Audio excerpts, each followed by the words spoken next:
Welcome to the Fantasy NASCAR podcast. I am Race for the Prize. Let's talk Martinsville, Truck Series, salaries. Who are the value drivers we want to target? Who are the best point per dollar plays at the top? But first, go to racefortheprize.com. That's where you get access to the Fantasy NASCAR spreadsheet for the month of April. $30. PayPal it, Venmo it, Cash App it, and I will share the folders for Martinsville, Texas, Talladega, Dover, every series. We're talking 10 sheets in all. Get in on the action. Let's look at it. But before we talk 2 seconds about Spencer Boyd, let me lay some Martinsville facts on you, some tips, some ideas to help you build your lineup. We're looking at 1 to 2 hogs in your optimal lineup. There could be 3 drivers that end up leading a significant portion, although as you're looking here on 23, we only have 2 drivers that lead. There occasionally are 3 drivers that lead, but rarely can you afford all 3. As you can see, Zane Smith, with the second most laps led in the 2022 race, he does not fit into the optimal lineup. So you want to put 2 in and hope that you pick the right 2. There are actually, I know it's short track though, we need hogs, we need dominators, fast laps leaders. Of course that is the case, but there's actually not as much as you would think at a race like Martinsville, where it's very clunky, very similar to the Xfinity Series race where we get a lot of cautions. Xfinity, average green flag run, is just 13 laps. Truck Series, it's just about 10 green flag laps, lots of breaks in the action. They tick off a lot of laps under yellow, which really takes away plenty of fast lap points. Now, there is a cascading effect due to this. One, we're not going to get a lot of hogs. Okay, cool. Now, one would think with all these cautions, we get a lot of wave arounds and lucky dogs. And you're going to get lucky dogs, but you don't get as many wave arounds because leaders don't pit when you don't run green flag laps. That's worth repeating. Truck Series is its own unique thing, and we see this at other tracks as well, but especially at Martinsville. If we're only running 8 laps, then you're not going to pit.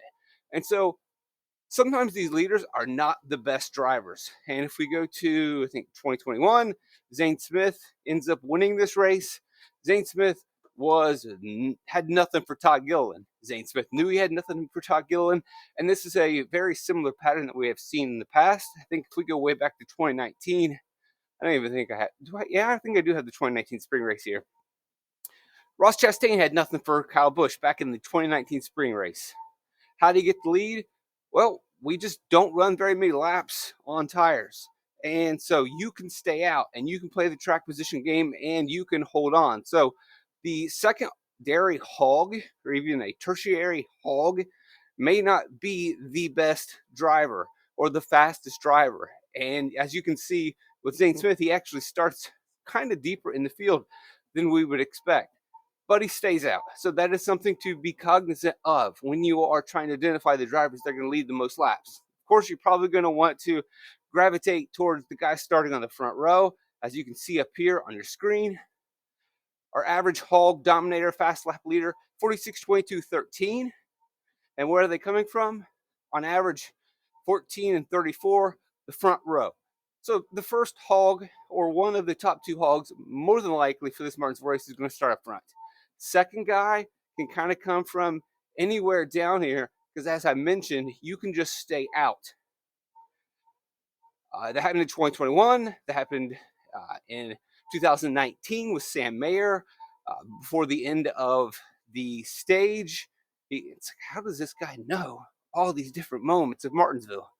Well, I did used to live near there, but that doesn't mean I memorized it. I don't know. I just do my research and my homework. I'll have to tell you. Sam Mayer ultimately had a mechanical failure in kind of his debut race here in the Martinsville Truck Series, but there's a caution before the end of the stage. Everybody goes down pit road. He stays out and then runs through the next stage and leads all the laps in that stage. And we've seen Johnny Sauter. Johnny Sauter was wasn't the case. Johnny Sauter, I mentioned him because he started very deep in the field and led laps. I believe it was 2020. But I don't think he got the finish he wanted. Yeah.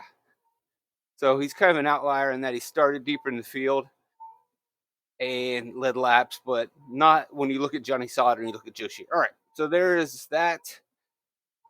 So now we know the hogs. We know that the backpack, you would think there would be wave rounds, but again, you're not going to get wave rounds because they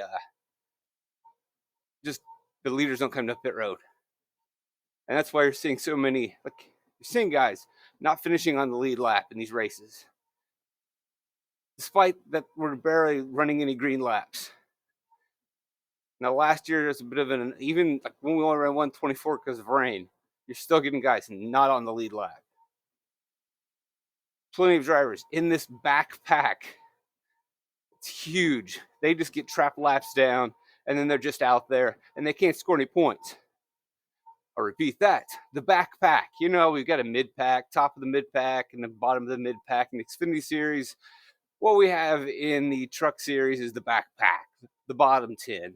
And they just go nowhere. They're just out there. There's a huge separation, a chasm, a large significant gap between the top 20 and the backpack. And you can argue there's some borderline guys right there around mid-20s. And you know who they are, young and whatnot. And there's the top of the backpack and bottom of the backpack, but the bottom of the backpack is got no shot. Now, I mention that because it's a short track. There's a bunch of cautions that lead you to believe that punting is some sort of a viable option. And I'm here to tell you that we really don't see it. Typically, what we see is the value comes in the 6 to 7K range. Now, there might be some drivers that are underpriced this week, so don't hold hard and fast to that rule. I'll repeat that. There may be some drivers that I wouldn't classify as 5K drivers that are actually 5K drivers, but typically in the past at the truck race, we're not taking a 4K, 5K punt because the backpack gets trapped laps down. And even if there are cautions and chaos at the end, they can't benefit. And as good as they could finish is 23, 24, they're probably not even that high. Whereas the guys that are top 20 drivers, the top of the backpack, are still in the lead lap, and they can benefit from all these cautions, and they maximize their finishing position. One or two of them does. And they end up a better point per dollar play. And the guys that are at the bottom just stay at the bottom, just sink into quicksand. They don't score enough fantasy points. But typically the pattern, just to repeat, is we usually see the value coming around the 6 to 7K because these guys can hang on to the lead lap, benefit from the way the race plays out, and maximize finishing position. Whereas these guys just stay in the back and they just don't score any fantasy points. Now, again, worth repeating that maybe some of these 5K drivers are slightly mispriced. So don't hold hard and fast that, oh, the rules always go 6 and 7K, so I'm going to completely ignore this tier. Don't do that. But just know that going with extreme savings at Martinsville doesn't tend to work. They're going to be 2 or 3 laps down pretty quickly and early. And then from there, there's just nowhere for them to go in terms of going up. Spencer Boyd, with his enterprise, is not working. No, thank you. Lawless Allen at 5,100. It's not been a terrible season. Kind of got a little bit higher on the Rayum Kool-Aid last time around, but ultimately not bad. The results are much more consistent given the equipment that he's had this season. He is super cheap, but like I just said minutes ago, you don't really want to go to this backpack. One thing worth mentioning, though, because I dug deep, his crew chief, Greg Ellie, if we look and see what he has done at Martinsville, pretty strong with not the greatest equipment. He's the crew chief from Timmy Hill in the Truck Series from 2019 to 2022. And Timmy Hill finished 21st, 5th, 14th, 10th, and 23rd. That's not great equipment, but he is finishing every race except for one on the lead lap. He's hanging in there. If you're looking for a reason to roster Lawless Allen, hasn't been bad this season. And he has an experienced crew chief who has worked with equipment that hasn't been that great, that gets solid finishes. If we're just asking him to hang on to the lead lap and methodically try to get a solid finish, this works. And Timmy Hill's a better racer than Lawless Allen, but Allen's going to have a good enough truck that you can't completely dismiss it. Digging deep into the stats is what we do. Thad Moffat's going to be a no from me. Not interested there. Justin Carroll, usually a quick no. But since we're doing research and having a little fun, and maybe you really enjoy doing research and you love fantasy NASCAR like I do, then you're digging in to the thirdturn.com statistics. And we're looking at late model action. More specifically, we're looking at the Virginia Triple Crown. And what we can see with these stats is not the South Boston, but what we want to look at is, has a guy raced at Martinsville? And that's a good question with these Truck Series drivers. They may have experience that doesn't show up on Racing Reference. They may not have the experience that most of your regular DFS NASCAR touts are aware of. Well, we can look and see that, yes, Justin Carroll has participated in the Virginia Late Model Triple Crown Series, which is a big, big race. We're talking hundreds of cars show up. So just qualifying for this race is very significant. He finished 18th in 2021. I can't understate that enough. Now, that doesn't mean I'm going to play Justin Carroll. He finished 7th in the late model race in 2019. That is a very solid achievement. Now, again, if someone's out there writing his name down now, oh, I've got myself the sneaky value play. No, you don't. Don't play Justin S. Carroll. Justin Carroll and his dad raced together at Martinsville. They have probably pretty good late model equipment. They do not have good Truck Series equipment. A 6th place finish, so he's familiar with the track. If he could ever get into a real truck, then perhaps you could roster Justin Carroll. Another 6th place finish at Martinsville. But until that day comes, it's a no for me. For now, I hate to say it, but you're just getting a cool fact. MOSI, the journalist, and I will call him a journalist, I don't know too much about the cat other than I think Cruz has some sort of beef with him or some sort of feud. I don't know. I don't want to speak poorly or ill of anyone. I don't know what's going on with that. So I'm not interested in rostering him. Brett Holmes could be interesting. He might be slightly underpriced at $5,500. Solid days at Martinsville in the past. Solid days this season. I think you could consider him. He probably should be a little bit more expensive. You got, as always, Mike Shiplett there. I don't know if I need to go there. Just had a ho-hum day at Bristol. If you're worried, like, well, yeah, it just didn't really work out for him at Bristol. Tough luck. It happened. Ran in the back all day. No real explanation why. Just that's what it was. Didn't have the speed. Mason Massey, Randy Young, 5,600. As I said before, I believe you're really going to want to target the 6 to 7K range. We really want drivers that can hang into the lead lap and then benefit at the end. Well, Massey does fit that mold because it is a young truck. At 5,600, young entry, can this car hang on to the lead lap, or can this truck hang on to the lead lap? Well, the first thing we'll do is we'll just look at Massey, what he has done over the years. And at Martinsville, he's got 2 races for Gosselin. He finished 33rd with the DVP, and then a 25th in 2022. That's not terrible. Do I have the Randy Young stats up on here? I don't. I was going to look and see what Young had done in the past in this race. I'm assuming it's probably around a top 20 race car or race truck. So, sure, he could hang on to the lead lap. Daniel Dye at 5,800. Also, you would expect this truck to hang on to the lead lap.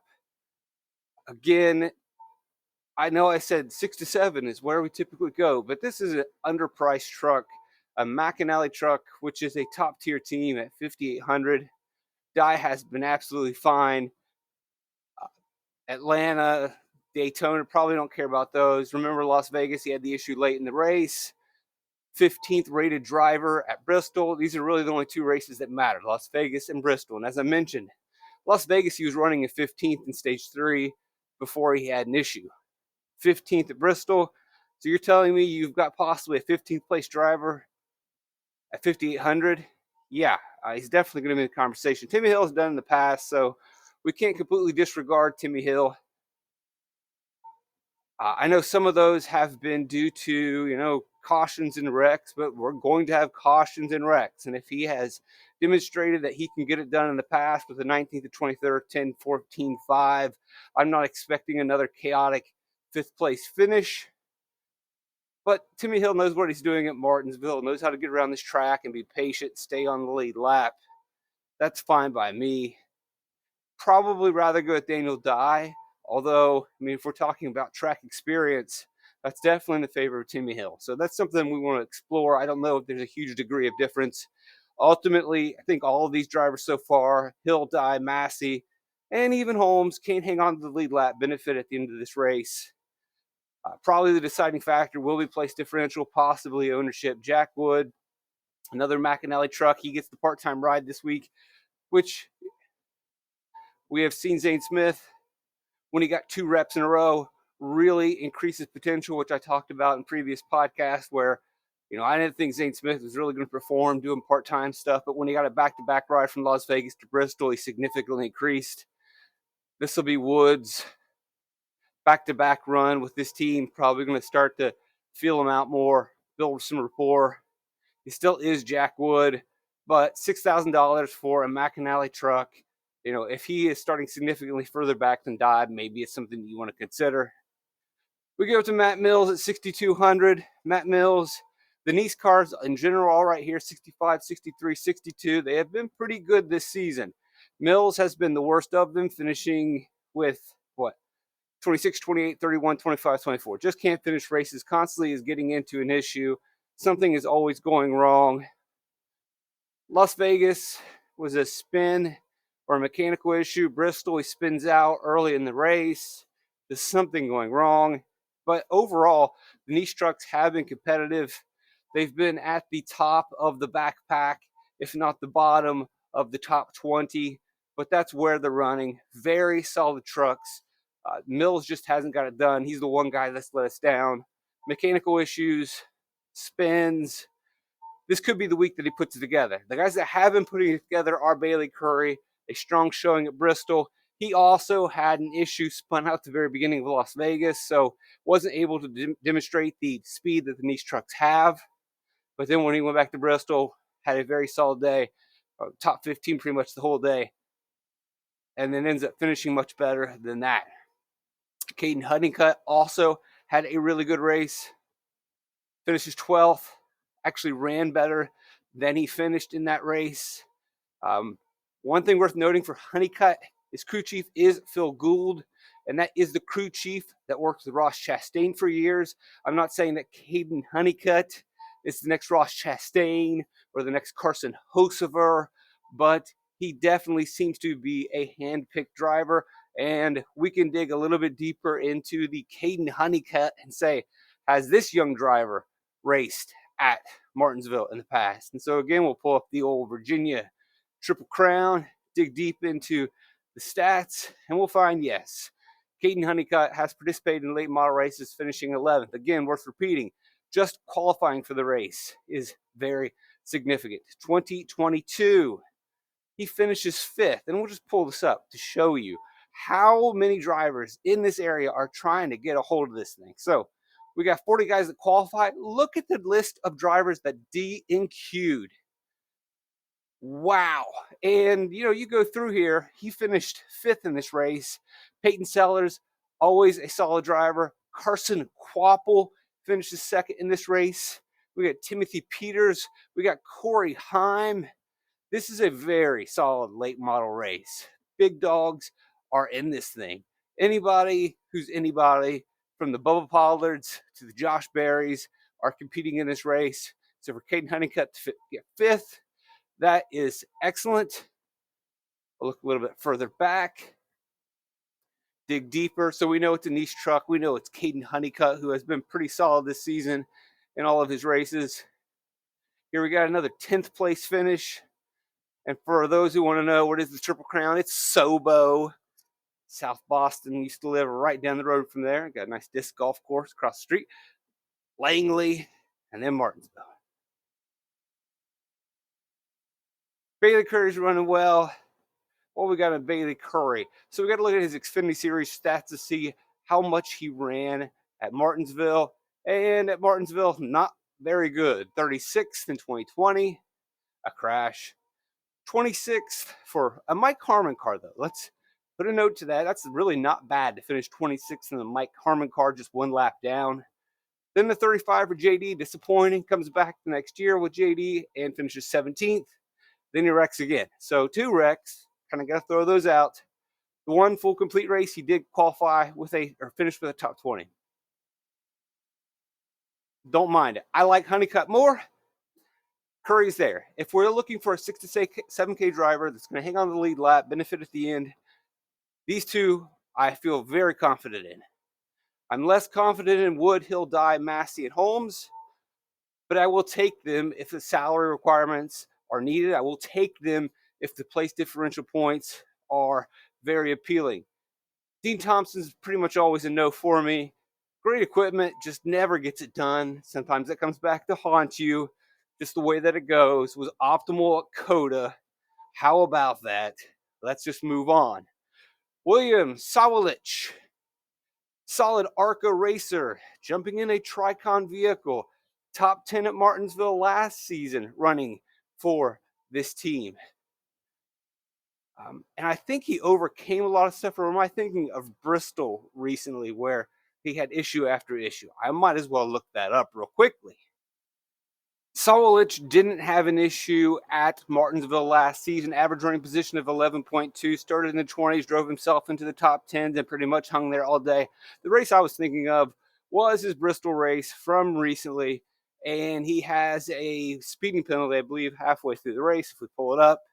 And that's what hurts his finishing position. If not for that, may have had a better day. Look at he's running 15th and then drops back to 23rd. I think that's it. I know there was either a pit road issue. Oh, here it is. Lap 67 gets to 23rd. No. Let me dig this up. There it is, lap 48, the number 1 speeding on entry. Sorry, sometimes it's hard to keep all these things straight. So could have finished a little bit better at Bristol. Definitely someone that we're going to consider at 6,900. Good here last year. Should have had a better day at Bristol. I can believe in that. Obviously, much more than Dean Thompson. Jake Garcia, Chase Purdy right there together. Jake Garcia last year with Mackinac and now with Thor Sport. So very similar equipment. Can definitely replicate the 13th place finish. Garcia, solid days at Las Vegas and Bristol. Kind of pumping out those Haley Deegan type of results. Not that much different if you squint a little bit. It's pretty much the same ride, same team, same situation. Maybe it's going to get a little bit better. But yeah, what really is the difference? We want to see a little bit more out of Garcia, but it's okay if he's not quite there yet. Although he is finishing better than where he is running. And at $7,000, seeing that he's done it before, a $7,000 Thor truck, that's fine. I probably am leaning Sawalich a little bit more, but not much. I think actually I might take Garcia. I don't think there's really any difference there. I do like Curry and Honeycut, but the equipment is much better up here, and this isn't a whole lot of savings. But Curry and Honeycut, obviously, they look good compared to this group. They don't look as good compared to Garcia, Sawalich. Purdy, always kind of tough to navigate. Guy, he wrecks.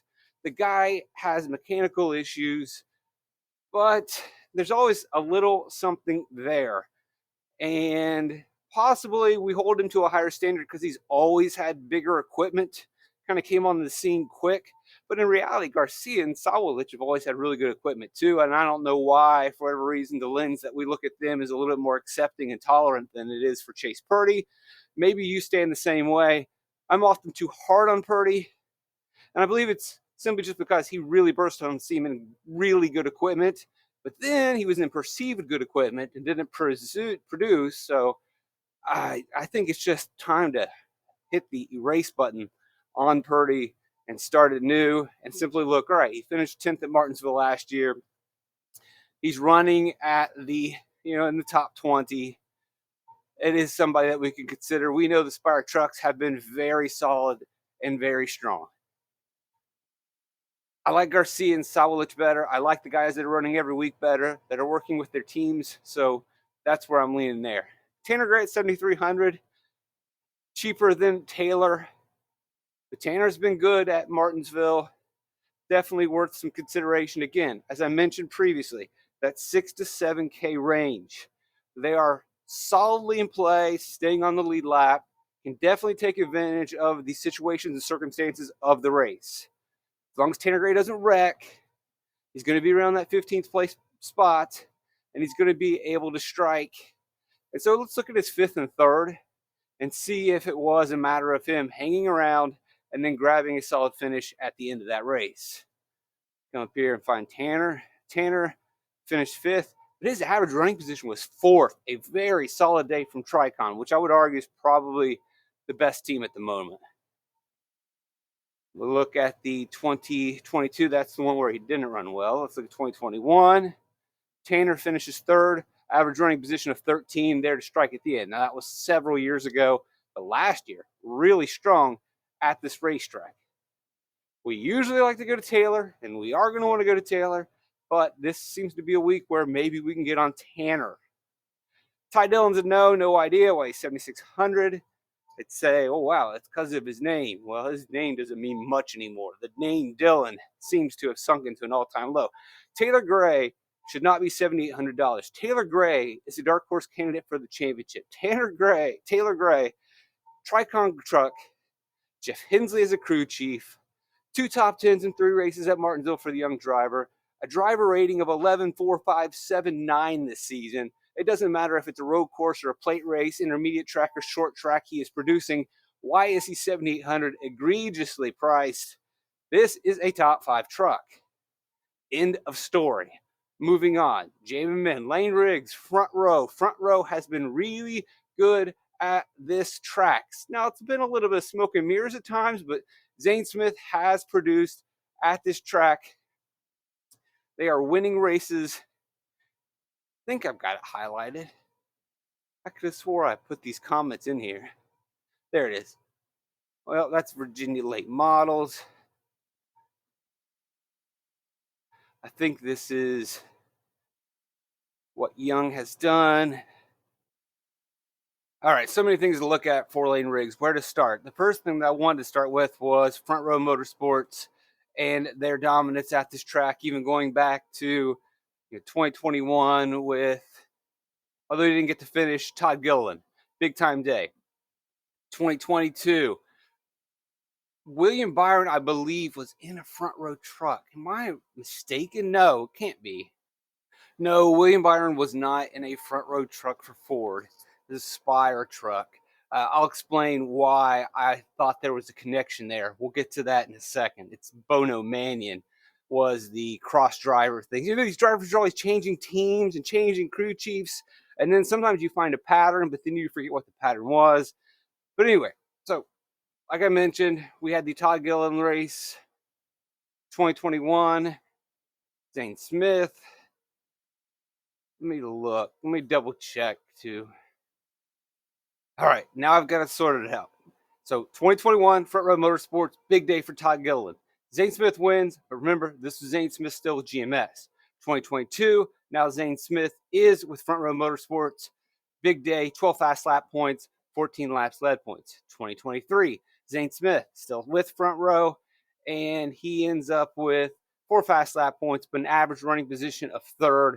Very strong performance. Good front row trucks. All right, now let's fast forward back to where we were, and that is who is in the front row truck. It's going to be Lane Riggs, young driver, son of Scott. Does he have any experience? Well, let's go to third turn, Martinsville, 2021, late model race, finishing 3rd.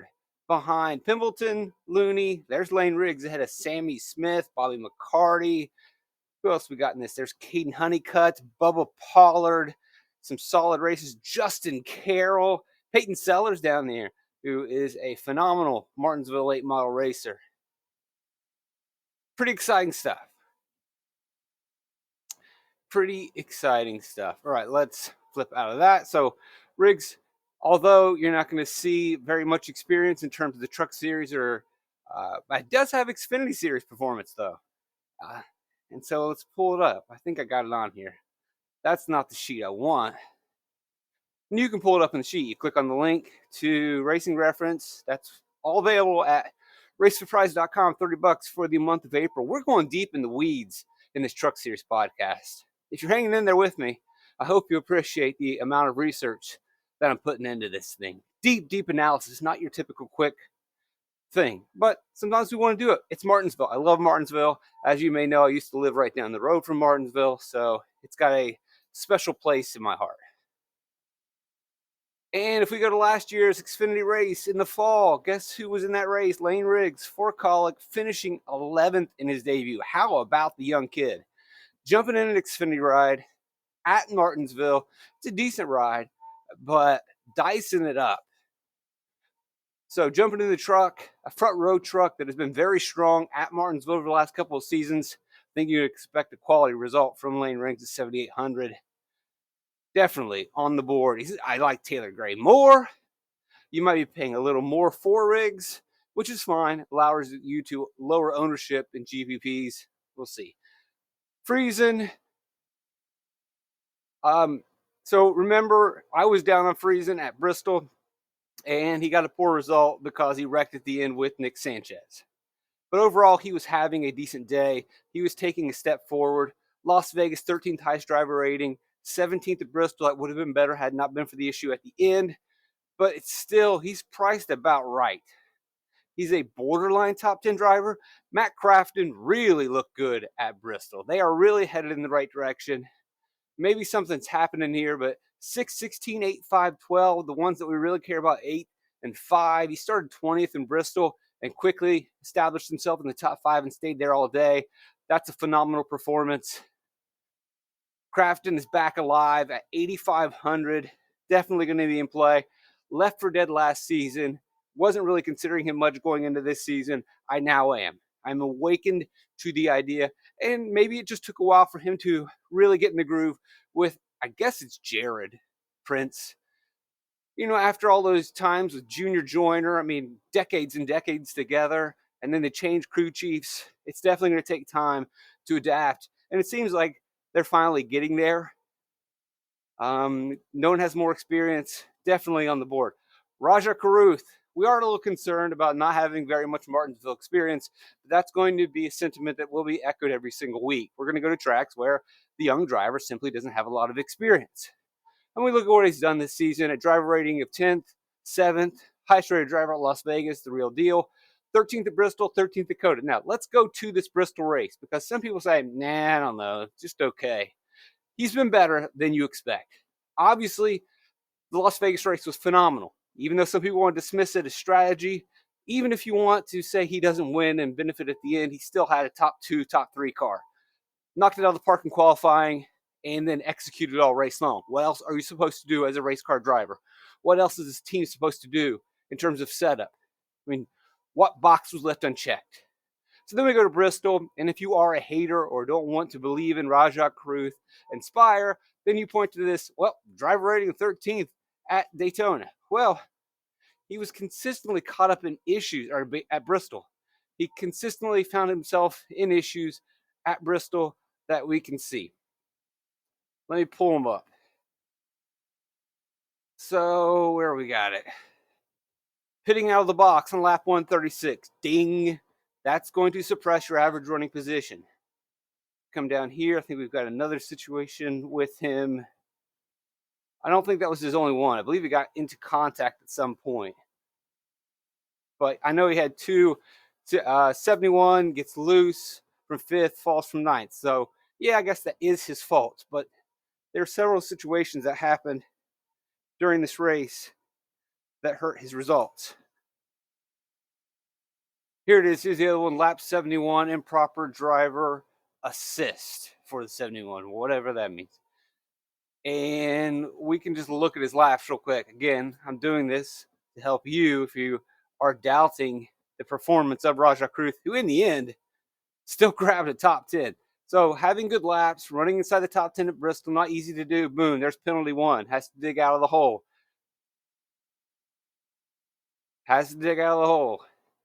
Slowly but surely, digs his way out of the hole. There it is. He finishes 8th. So yeah, his average running position 14.7. That's suppressed by his penalty. Top 10 driver. Doesn't mean we're going to jam him in, but the kid's got talent and he is somewhere that you can go. I think I'd probably rather go with Matt Crafton. I'm getting pings for people buying the spreadsheet while I'm running the podcast. They'll just have to wait. Tyler Ankrum at $9,000. Big believer in Ankrum this year. Top 5 driver. Rating rank is the best. His average driver rating is around a 5th place driver rating. That is the best if we were to run it across. So as you can see, driver rating of second, 4th, and then 15th at Coda. So Coda is bringing that down. But when we average all these out, he still has the best driver rating. The McAnally trucks are fast. Ankrum is really coming into his own. Is he ready to break through and get a win? Probably not going to happen this week. Can he get a top 5 this week? Yes, he can. Am I going to have to overpay for it? Probably, so I may not go in that direction. Sammy Smith running double duty. Brian Patty's never been great at setting up for the Cup Series at Martinsville, but then again, he's had Ricky Stenhouse as his driver for 15 years, so not surprising to see his stats be what they are. You can pull those stats up if you want. Sammy Smith, excellent in the Xfinity Series last season at Martinsville for JGR. Now, a lot of that has to do with Jeff Mindring as his crew chief, but just having a fast car is one part of it. You still have to turn the laps. Sammy Smith turns the laps at Phoenix. Sammy Smith turns the laps in Martinsville. Very encouraging for this race. Nick Sanchez, 9,600. Driver ratings of 1, 6, 11, 6, and 5. Important for you to look at those because he's not quite getting the finishes. A little bit of snake bitten this season.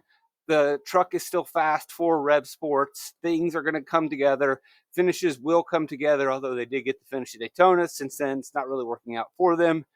Martinsville, 11th last year, had a solid day. I think he ran better than what he actually finished, and we'll pull that up just to double check because I have a sneaking suspicion they did. Actually, no, 15th to 11th. Either way, pretty good for a rookie. And what I really want to sell you on is Kevin Bono Mannion. This is the one I was talking about earlier when I was like, William Byron was like Front Row Motorsports. No, he wasn't. That's a Ford. He's in a Chevy. It doesn't work that way. Although it kind of does anymore, but not for those guys. Anyway, so if we look at Bono Mannion, tons of experience as a crew chief, obviously. But, or, am I looking at Patty? I clicked on Patty. My baddie. Let's look at Mannion. And this is what I want to share with you. So he'll be crew chiefing for Nick Sanchez. And in the Truck Series at Martinsville, Bono 1-0 at Martinsville 2022. Got another win in 2021 and 2020 with GMS and Zane Smith again. He finished 3rd. Very solid. Even going back to the Kyle Benjamin days. Remember Kyle Benjamin? Probably not, because there was in 2018 DFS NASCAR in the Truck Series. But, so you probably don't remember him in these Tricon rides, which they were. But you might remember him in a couple JGR spot starts in the Xfinity Series and being thoroughly disappointing. Either way, Bono knows Martinsville. Maybe give extra attention to Nick Sanchez this week. Added boost. Ben Rhodes at a track where experience matters. This has been a very rough season for him. But if you know Martinsville, you have experience in Martinsville, it's a huge advantage. Many of these drivers may have some late model experience or a couple truck races or Xfinity races. But I do definitely lean on experience. And that does tend to tilt the scales towards Thor, who have veteran drivers. And Rhodes is going to be in play. Same can be said of Grant Infinger. The only thing I can say down about Infinger is the Cody Robaugh CR7 Bill McAnally Allied truck has been fast enough. It's been a top 10 truck, but it has not demonstrated elite speed. That being said, this is a race where, because of the cautions and the limited amount of laps on green flags where tires can be saved, it really can open the door for a Grant Infinger. It can open the door for a Grant Infinger breakthrough. Or at very least, he gets a stint during this race where he leads laps, runs fast laps, ends up in the optimal lineup. It's definitely doable. And good equipment. We go back to that IRP race, short flat track, where he absolutely crushed the field. I don't see that happening. But these are tracks where Infinger and his experience can definitely come through. They can definitely play the strategy. I'll also note that the Cody Robot truck, which was, not with Jeff Stankiewicz, which wasn't quite as funded or sponsored up in the past, still produced quality results with Colby Howard in the past at Martinsville. Christian Eckes, probably your favorite to win the championship, if not Heim. The finishes aren't great, but not so fast, my friend. We dig a little bit deeper, and we'll see that his average running position has been much better than his finishing position at Martinsville over the last 2 seasons. We'll pull up Eckes on the board, and we'll note that he finished 15th, but last year's average running position was 7th. That would have made him the 7th best driver. We go to 2022. So there again, there's that Colby Howard cat that we were talking about. Not bad for an underfunded ride in 2022. Eckes, average running position of 8th, finishes 12th. He hasn't been elite at this track, but he's been better than advertised. Let me see if I can find Howard on here. There's Colby Howard again. Average running position of 14th, finishes 17th. Strong truck that Brett Infinger is going to inherit this weekend. Eckes doesn't jump off the board. It's not screaming at us, but possibly people overreact to this 15 and 12 not doing their due diligence. The next 2 guys I like significantly amount more for various reasons.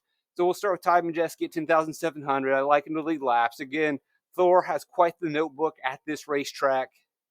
Majeski is an old school, but an experienced late model racer. He knows these types of tracks. Finished 4th at Martinsville last season. But what you really want to love about Ty Majeski is his crew chief, Joe Shear Jr., who was the crew chief with Johnny Sauter 4 years. This is arguably his best track as a crew chief. Tons of experience at Martinsville. Tons of success at Martinsville. Won here in 2018. He won here in 2016. He won here in 2011, 2013. Solid finishes all throughout. Even the year where Sauter was suspended at Martinsville, which I think that was the 2020, whichever year it was, Mike Snyder jumped in the truck and had a good result, if I'm not mistaken. Well, I thought it was this year. I don't know. Either way, Joe Shear knows how to set up the truck. Now, we get Cory Heim. Cory Heim just doing it everywhere. 3rd rated at Atlanta. Probably should have won. Well, that's Atlanta. 2nd at Las Vegas. Bad pit stop killed him. 9th at Bristol. Just had a decent day. A little disappointing after winning at Bristol last season. Lights out at Coda. Looks good. The bigger issue, though, is he won at Martinsville last year. He scored you 30 hog points at Martinsville last year. Here they are back again to do it to you. And as we know, Heim also, his success at Martinsville, Heim time should not be a surprise because Heim time, as we already mentioned, and I don't really need to go back into this, has raced in the Virginia Triple Crown. He does have Martinsville experience. And, he not only has Martinsville experience, now I think his win was at Sobo. Yeah, he won at Sobo, got 9th at Martinsville. He knows what he's doing. He's no newbie. Very solid. I would lean more towards Heim than Majeski, but both were on board. Eckes is in the conversation, but not the first guy I'm going to go to. I want to see maybe if he gets the pole or is very fast in practice. Infinger Roads, I can't dismiss because of strategy, because of experience. They're going to hang in there. I've already talked about Sanchez in the bonus situation. Probably should spend more time with Sammy Smith. Definitely could turn some heads in practice. Anchor's probably going to be a little too expensive for a top 10. Same thing can be said of Rajah Caruth. I like the direction they're going in. When we get to Matt Crafton, this is where I can start chasing some place differential in the top 10. It's an affordable point per dollar play. Not as high in freezing. I like Riggs as a play that maybe people don't want to go to, that I think can be absolutely exceptional based on his experience at Martinsville. That's kind of sneaky. Taylor Gray is way underpriced, tied in on the no. Tanner Gray is probably a place that we can go because he's burned people and he is not the more popular Gray. He's very affordable. Then we got this crew who really can maximize finishing position by the way the race plays out. Purdy, Garcia, Sawalich. I'm probably going to lead with the Tricon truck and Sawalich. then to Garcia, and then possibly Purdy. But I think there's just a degree of difference, and maybe starting position will be the more important factor. Then we look at our 5 to 6K range. I like Honeycut than Curry. Then going down here, it's really tricky. It's really dicey. And if at all, I would like to avoid this situation of making this pick because it's very well that they could get trapped a lap down. Timmy Hill has the experience. Daniel Dye has the truck. And then the next level is going to be probably Jack Wood just simply because of the truck. And he does have some experience. Hopefully he doesn't wreck.